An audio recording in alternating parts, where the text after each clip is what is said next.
MS-13 is a notorious gang that was started in Los Angeles during the 1980s and has risen to be one of the most deadliest gangs in the world and still are a threat in America. In 1980, El Salvador immigrants immigrated to the U.S. fleeing a civil war in their country. War in El Salvador was vicious and brutal. Thousands of people were being killed on a daily basis.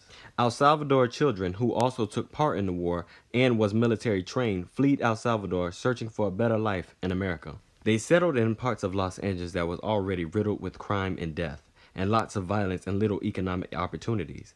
When these kids from El Salvador started school, they didn't know much of America, nor did they know the language.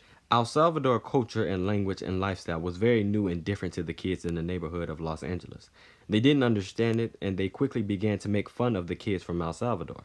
And as kids from the neighborhood started bullying El Salvador immigrants formed their own group called MSS, and the gang was started as a protection for anti-bullying against other people in schools.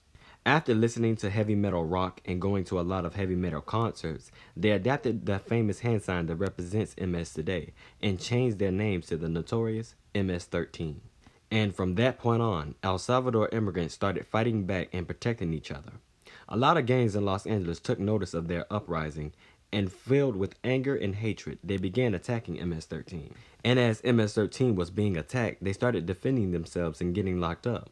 Wanting to prove themselves, MS-13 waged war in all of Los Angeles and took over lots of territory. The El Salvador immigrants used the same guerrilla warfare tactics that they learned in El Salvador's civil war to push people out that hated them and to gain control of the streets.